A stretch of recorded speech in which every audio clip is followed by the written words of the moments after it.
Se a gente quer resultado, nós temos que lutar. Não adianta, nada vai cair do céu. Nada cai do céu. Fé nasce do chão. Acho que a gente inverteu as coisas, né?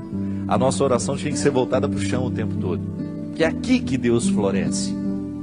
Deus é igual semente, floresce no chão. Essa metáfora de que Deus está no céu, isso é bonito. Mas é aqui, ó, é pisando nesse chão que a vida acontece. A força que Deus me dá, a força que Deus lhe dá, é para que a gente consiga plantar o jardim. Ninguém prometeu que nossa vida seria um jardim de flores, mas Deus prometeu a força para a gente plantar. Eu estou aqui, graças a Deus, cheio de saúde.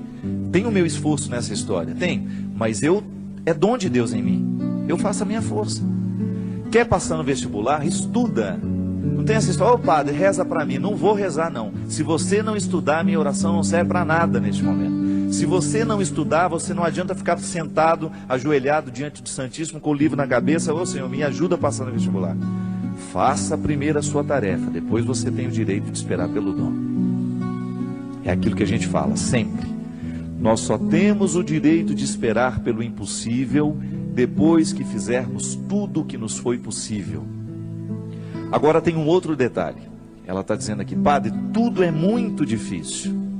Pode ser que você esteja prestando atenção demais no que é difícil. Aí tudo fica mais difícil ainda. Gente, a vida sempre será determinada a partir do que a gente presta atenção. Se você tem diante de você um problema, você tem duas possibilidades. Ou você enxerga o problema, ou você já enxerga a solução. Tem gente que só enxerga o problema. Aí dificilmente encontra a solução, porque fixa os olhos no problema e aí não tem olhos para encontrar a solução. E aí depende de como nós interpretamos a vida. Tem gente que adora dificuldade, tem gente que adora problema. E acaba se tornando uma fonte de problemas, porque não está disposto para soluções. Tem gente que não sabe viver sem um problema. No meu livro que eu vou lançar tem uma personagem interessante, que ela é ficcionada nas doenças, ela adora ter doença. O sonho da vida dela é ter um plano de saúde. A alegria dela é receber um exame em que ela está precária. A alegria dela é contar as doenças, a dor de cabeça que não passa, é a pedra na vesícula. Tem gente que gosta disso, tem gente que presta atenção só no que é ruim. Mas não pode ser assim, minha gente. Esse espírito pessimista só nos faz ver o lado negativo das coisas. Pelo amor de Deus. Você tem que ser um pouco mais otimista. Você precisa prestar atenção um pouco mais nas coisas que são boas. Outro dia eu recebi um e-mail muito interessante. Dizem que tinham duas crianças brincando no gelo e de repente o lugar em que uma delas estava quebrou e ela caiu e ficou presa ali dentro. E a outra criança, num ímpeto de salvar aquela outra que estava ali dentro, quase morrendo já congelada, retirou o seu patins e começou a quebrar aquela outra parte lateral para que desse espaço para retirar o amiguinho que estava ali dentro. E com muito esforço aquela criança conseguiu, milagrosamente, ela buscou uma força tão grande dentro dela, que ela conseguiu, mesmo não tendo força o suficiente para isso, ela conseguiu quebrar aquele gelo com o patins. E quando chegou o adulto, né, que viu a situação, não acreditou. E foram chegando outras pessoas, até que uma delas falou assim, como é que esse menino conseguiu quebrar esse gelo e retirar a outra criança que estava aí dentro? Aí o outro falou assim, é porque nenhum de nós estávamos aqui para dizer que ele não conseguia. E é interessante. Quando nós estamos diante de uma situação difícil, é muito natural que outras pessoas, tomadas por um espírito de porco, venham dizer, você não vai conseguir isso não, não vai dar certo não. Não é?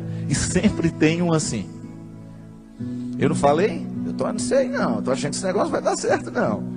Sempre tem um espírito de porco pronto para jogar uma frase destrutiva, que vai desanimar. Mas não. Se a gente não presta atenção nesses discursos, nós vamos extrair coragem dentro de nós, de um jeito que a gente não sabia que tinha. Então, minha filha, às vezes, tudo está tão difícil. Não, não é bem assim. É que nós olhamos tudo de maneira difícil. Não é que tudo está difícil, é que nós olhamos tudo de maneira difícil. Não pode ser assim. Nós precisamos ser um pouco mais otimistas. Dificuldade existe na vida de todo mundo.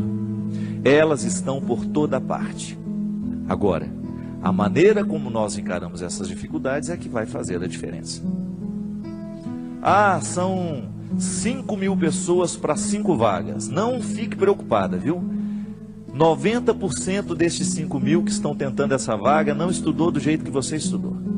Se você verdadeiramente se prepara para as coisas, você já elimina boa parte dos concorrentes, porque a maioria é mais ou menos. A maioria está vivendo mais ou menos. A maioria está fazendo mais ou menos. São poucas as pessoas que verdadeiramente estão tomando a vida com responsabilidade do jeito que ela precisa.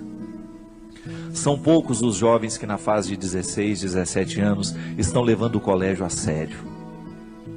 São poucos os universitários que hoje estão cursando a faculdade com a disciplina que a profissão vai exigir um dia. São poucos os profissionais que verdadeiramente estarão bem preparados para nos atender nos seus consultórios de advocacia, nos seus consultórios dentários, nos seus consultórios médicos, porque são poucos os que verdadeiramente estão fazendo o que devem fazer. Estou sendo pessimista? Não. É só você olhar para o jeito como estão vivendo os nossos universitários, a maneira como eles estão se preparando para a futura profissão. E eu sempre digo, quer ser um bom profissional? Estude bem o que você está estudando. Porque você não tem o direito de ser mais ou menos. Não tem. A maior preocupação minha que eu tenho como padre, minha gente, é a qualidade dos nossos padres nos dias de hoje. Você que é padre sabe muito bem o quanto que você é exigido nos dias de hoje. Você precisa ser um homem de sabedoria. Você precisa ser um homem que estabeleça uma ponte com a cultura, com a sociedade.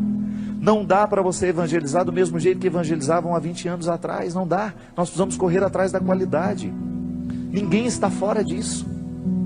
Você aí na sua área, você precisa correr atrás da sua qualidade. Você que é médico, você que é dentista, você sabe o quanto você precisa se aperfeiçoar para você continuar de pé no mundo de hoje. Hoje nós estamos no tempo da competência e não é problema.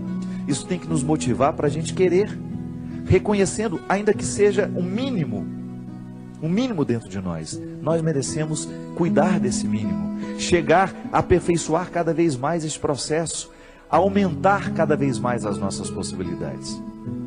E aí na hora que a gente esbarra na nossa fragilidade, a gente tem que aprender com ela. Ela não tem que nos desanimar. Mas muito mais que a qualidade profissional, antes dela, é a nossa qualidade humana. Muito mais que um bom médico, você precisa antes é ser um bom pai, ser um bom filho, ser um bom irmão.